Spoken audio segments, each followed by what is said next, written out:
যে খাদ্য দপ্তরে রেশনের বিভিন্ন রেশন সামগ্রী দেওয়ার ক্ষেত্রে উনি সঠিকভাবে খবর রাখেন না বোধহয়।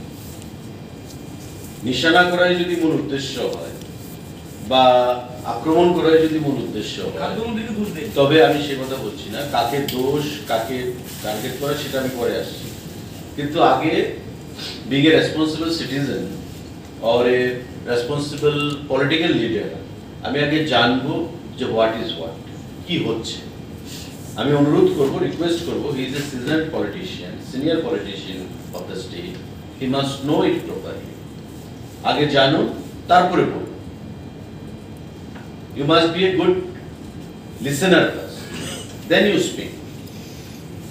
আপনি না জেনে না শুনে আপনি বলে দিলেন। কিছু কিছু কথা উনি বলেছেন, আমি পরবর্তী সময় দেখেছি ফুড ডিপার্টমেন্টের ফাইল অন্য জায়গায় যাচ্ছে উনি বলছেন, which is far away from true. যার যার দপ্তরের ফাইল সেই মন্ত্রীর কাছে আছে, কোথায় যাবে? আমি এটাকে তীব্র ভাষায় আমি প্রতিবাদ জানাচ্ছি। বা এমন কোন ইনস্টেন্স আছে যে খাদ্য দপ্তরের ফাইল অন্য কোথাও গেছে? বা রেশন সামগ্রী বলছেন যা আগে সিদ্ধান্ত হয়েছে এখন পাচ্ছে না, কি পাচ্ছে না? কংগ্রেস শাসিত একটা রাজ্যে দেখা ডাল দিচ্ছে সাবসিডাইজড রেটে, কংগ্রেস শাসিত একটা রাজ্যে দেখা চিনি দিচ্ছে সাবসিডাইজড রেটে। অবশ্য কংগ্রেসের শাসিত রাজ্য নেই, একটা আছে টিম টিম করে চলছে কর্ণাটকা,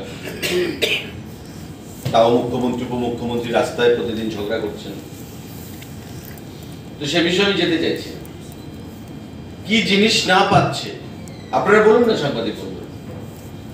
চাল বাদ দিলাম, আটা বাদ দিলাম, চাল আটা পাচ্ছে, ডাল পাচ্ছে, চিনি পাচ্ছে, লবণ পাচ্ছে, চা পাতা পাচ্ছে। মশলার কথা যিনি বলছেন, মশলা একটা যখন আমরা তো ডাইরেক্ট মশলা কিনি না, আমরা প্রসেসটা করে দিয়ে রেশন শপকে আমরা বলে দিই যে তোমরা কিনে নাও। এখন এই প্রসেসটা করতে একটা প্রসেস টেন্ডার করতে হয়, আমাদের একটা প্রসেস ফলো করতে হয়। সমস্ত কিছু ফাইনাল হয়ে আছে, এর মধ্যে সেটা ফাইনাল হয়ে যাবে। মানে আপনি চাইছেন মানে আজকে সিদ্ধান্ত করবো কালকে দিয়ে দেবো, প্রসেস ফলো না করে। রেশনে কি পাওয়া যায় না? গত দুর্গাপূজার সময় ত্রিপুরা রাজ্যে প্রথমবার বিনামূল্যে সুজি, চিনি, ময়দা সারা রাজ্যের 9,83,000 রেশন কার্ড হোল্ডারকে প্রদান করা হয়েছে। আপনারাও পেয়েছেন, ওনার পরিবার পেয়েছে, ওনার একজন থেকে এনেছেন কিনা জানি না। বলছে রেশন সময় পাননি আগের মতো জিনিস, আমি শুনেছি। আমি যে দপ্তরকে চালাচ্ছি সেই দপ্তরকে আঙ্গুল দেখিয়ে আমার প্রশংসা করে তো লাভ হবে না। হোয়াট ইজ হোয়াট মানুষ বুঝে, আমরাও বুঝি। বা যে কথাগুলো বলেছেন আমি সেটাকে প্রতিবাদ জানাই, এবং রেশন শপের মাধ্যমে সমস্ত কাজ স্বচ্ছভাবে, ট্রান্সপারেন্ট ভাবে সেখানে পরিচালনা করা হয়। বা আপনারাই বলুন আপনাদের নিজের অভিজ্ঞতাতে। আমাদের রাজ্যের মডেলকে ফলো করছে আসাম। আসামের মুখ্যমন্ত্রী অফিসার পাঠিয়ে প্রথম আমার সঙ্গে কথা বলেছে, তারপর অফিসার পাঠিয়ে আমার ফুড ডিপার্টমেন্টের ডাইরেক্টরের সঙ্গে কথা বলেছে, ডাল আমরা কিভাবে দিচ্ছি, সাবসিডাইজড রেট কি সিস্টেমে দিচ্ছি, আসাম দেবে। ত্রিপুরা রাজ্য নর্থ ইস্টের মধ্যে প্রথম গণবন্টন ব্যবস্থায়, সারা দেশের মধ্যে চতুর্থ গণবন্টন ব্যবস্থায়। এটা আমার কথা নয়, গত কয়েকদিন আগে গুয়াহাটিতে মিটিং হয়েছে government of India joint director লেভেলের অফিসারদেরকে নিয়ে। প্রথম ত্রিপুরা গণবন্টন ব্যবস্থা, সারা দেশের মধ্যে চতুর্থ গণবন্টন ব্যবস্থা। উনি বললেই তো হবে না, বিরোধিতা করার জন্য বিরোধিতা একটা, কিন্তু বাস্তব আলাদা। ডাল দেওয়া হচ্ছে, চিনি দেওয়া হচ্ছে, লবণ দেওয়া হচ্ছে,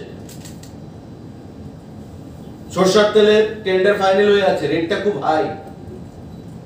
মার্কেটে সরষের তেলের যা রেট সারা দেশে, আমরা সাবসিডি দিয়েও যদি মানুষকে প্রদান করি তবে মার্কেটের সঙ্গে রেশনের যে ডিফারেন্সটা সেটা বেশি থাকবে না।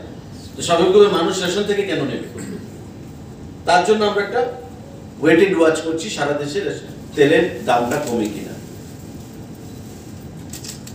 মশলার কথা বলছেন, প্রসেস হয়ে আছে, এতদিন দেওয়া হয়েছে। এমনভাবে ব্যঙ্গ করে বলছেন যে খাদ্য দপ্তরে হবে না, ফাইল তো আরেক জায়গায় যাচ্ছে। কি করে জানেন উনি ফাইল আরেক জায়গায় যাচ্ছে? ওনাকে কেউ বলেছে?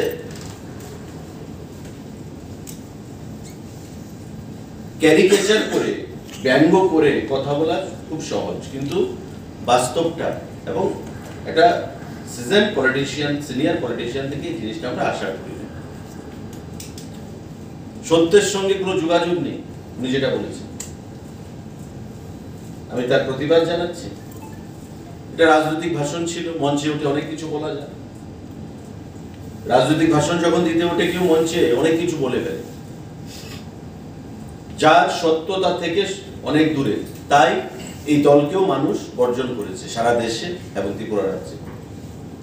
আমরা দেখছি গতকাল কি লোক হয়েছে।